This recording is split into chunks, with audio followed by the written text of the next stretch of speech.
Good morning, you are watching A News. I'm Bakhtiar Sanov, and let's see the top stories. U.S. stock markets face steepest drop since 2020 after Trump tariffs take effect. South Korea's political crisis persists as the Constitutional Court upholds Yoon Suk-yeol's impeachment. After a 6-year pause, Turkey and EU resumed their high-level economic dialogue, marking a new chapter of economic cooperation for the sides.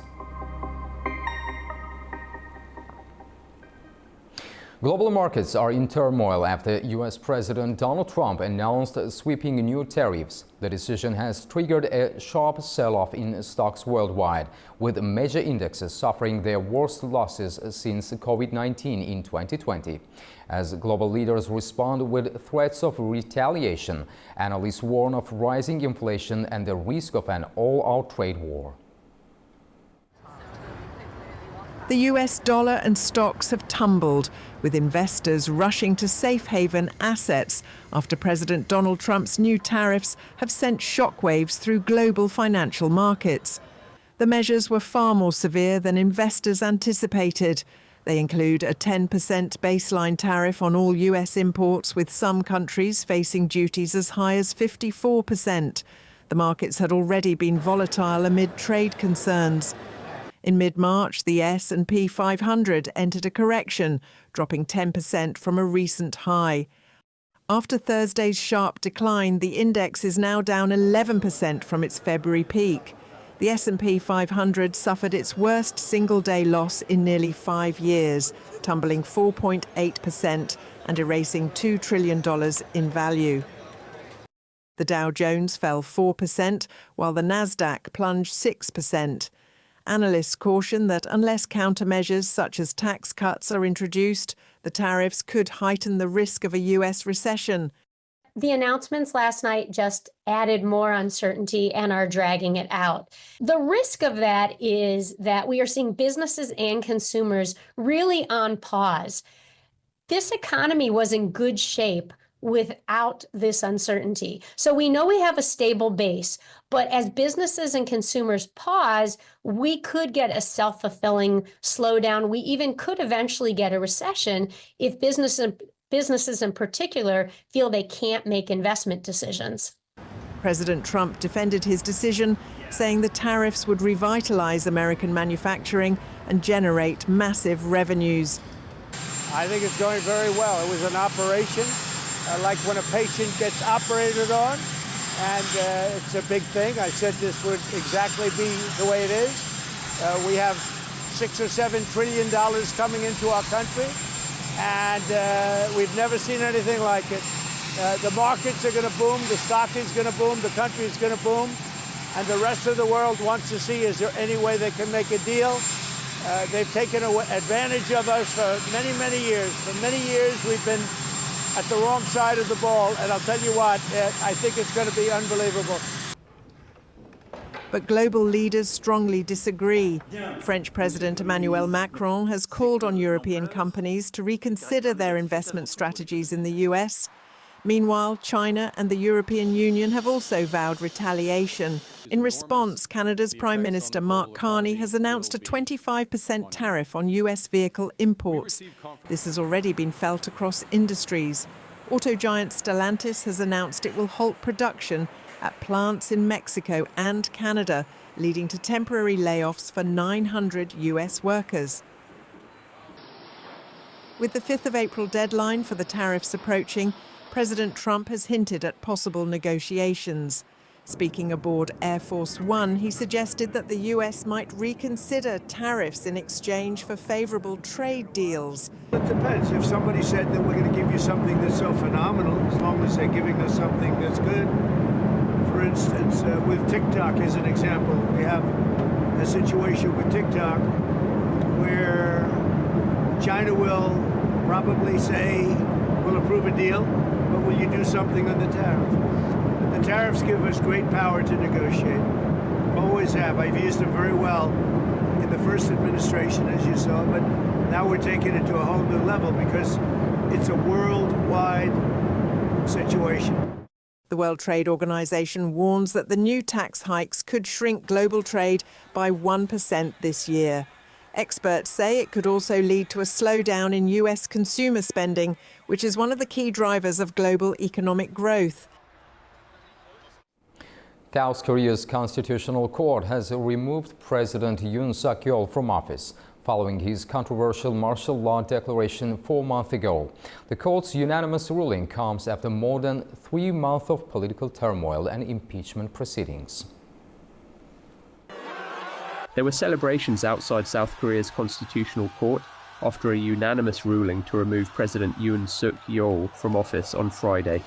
It's 4 months after his controversial declaration of martial law that sparked political turmoil in the country. There were also tears from his supporters, who sat motionless after the ruling. The unanimous ruling follows more than 3 months after the opposition-controlled National Assembly voted to impeach Yoon. Yoon's martial law declaration and impeachment have deeply divided the nation, and experts warn that protests may intensify. On December the 3rd last year, Yoon declared martial law, deploying hundreds of soldiers and police officers to the National Assembly.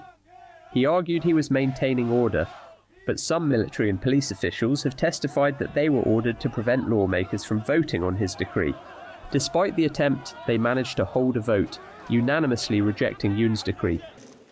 10 days later, on December the 14th, the National Assembly impeached Yoon, accusing him of violating the constitution, suppressing legislative activities, attempting to detain politicians, and threatening the nation's peace. South Korea must now hold a national election within the next 2 months for a new president. Early surveys show Lee Jae-myung, leader of the main opposition Democratic Party, as the frontrunner. Prime Minister Han Duck-soo will continue to serve as acting president until the new president is inaugurated. To Beirut now, our correspondent Adnan Nasser has the latest details on the U.S. position in regards to Iran and its proxies in Lebanon, and the future of Israeli-Lebanese relations, and what might be the future of them.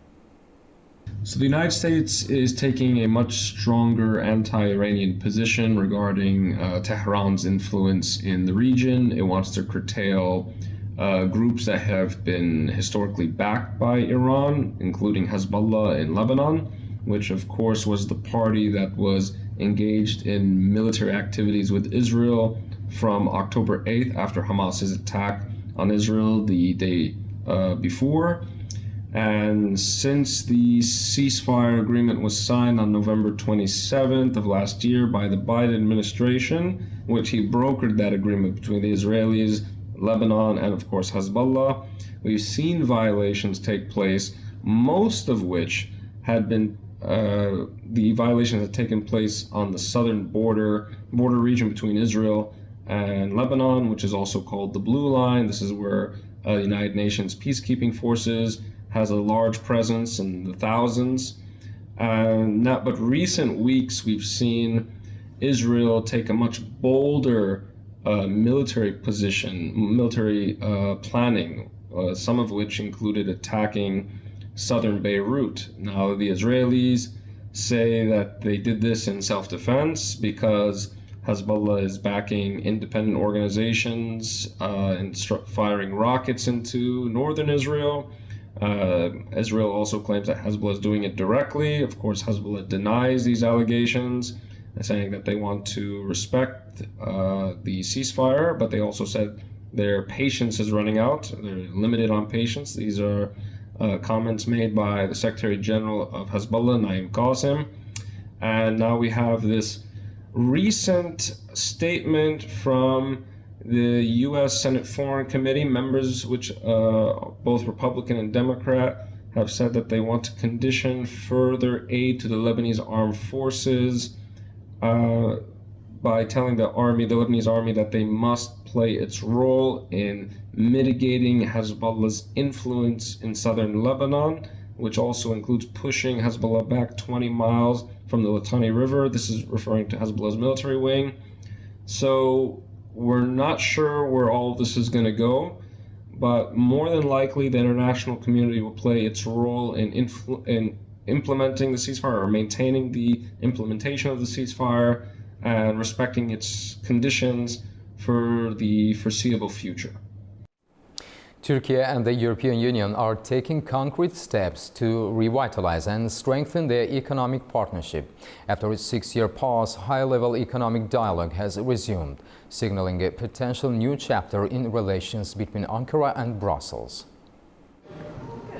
Turkey and the European Union have reached a consensus on deepening economic ties and expanding cooperation across all sectors. That's according to the Turkish Finance Minister Mehmet Şimşek. The breakthrough came during the first high-level economic dialogue meeting in 6 years, held in Brussels. Key topics on the agenda included the long-awaited modernization of the customs union and steps toward visa facilitation, both major points of contention and negotiation in Turkey-EU relations for years. A joint statement called the meeting a significant step toward deepening bilateral ties. Officials exchanged views on recent economic policy developments in both Turkey and the EU, especially within the context of global economic uncertainty. The discussions also touched on the European Union's recent competitiveness initiatives as well as Turkey's ongoing structural reforms under its economic reform program for 2025 to 2027, aimed at boosting productivity and long-term growth. Both parties agreed to hold the next round of high-level economic dialogue in Turkey. Today is the International Day for Mine Awareness and Assistance in Mine Action, highlighting the ongoing need for international cooperation and support to address the enduring threat posed by landmines.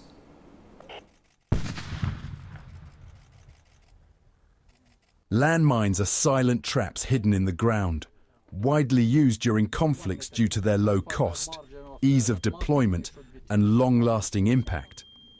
To raise awareness about their dangers, the International Day for Mine Awareness and Assistance in Mine Action is observed every year on April 4th. This day highlights ongoing efforts to clear mines and assist victims, emphasizing the need for global cooperation in addressing this threat.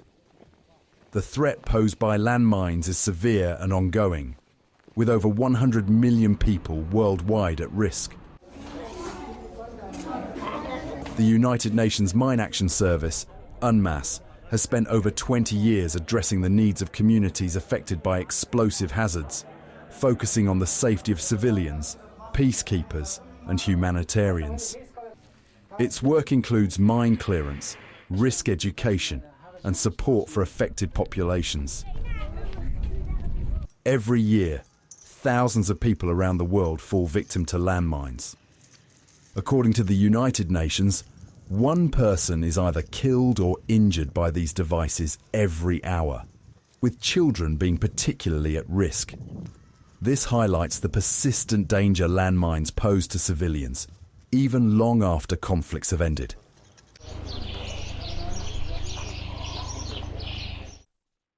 Azerbaijan, deeply affected by landmines due to the Karabakh conflict, is one of the countries that actively raise awareness about this issue. Since the conflict began, approximately 4,000 people have fallen victim to landmines.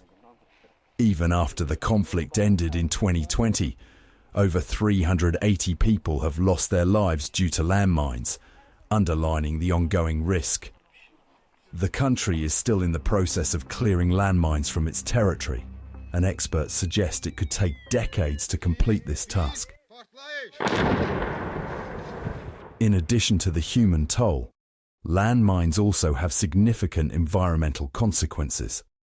Landmines make land and resources inaccessible, causing overuse of remaining areas and soil degradation. They also harm biodiversity by triggering explosions or leaking chemicals into soil and water. Efforts observed on International Mine Awareness Day have led to greater global focus and resources dedicated to mine action, saving lives and restoring communities. However, continued international collaboration is necessary to address widespread contamination. Sustained funding, technical expertise, and cooperation are critical to ensuring the safety of affected populations and completing demining efforts.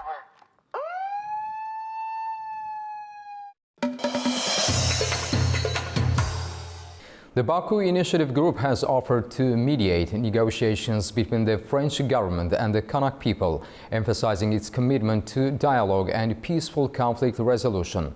In a letter to French Minister of the Overseas Manuel Valls, big Executive Director Abbas Abbasov acknowledged Valls' visit to Kanak as a positive step, but expressed concerns over France's delayed fulfillment of its obligations, particularly under the 1988 Matignon Agreement. Abbasov highlighted BIG's impartial stance and international experience in decolonization, urging France to accept its mediation to advance result-oriented talks. He assured that BIG would work toward fostering mutual understanding and cooperation in line with international law. Georgia has transferred a 49% stake in the Anaklia deep sea port to China's communications construction company, a firm under U.S. sanctions.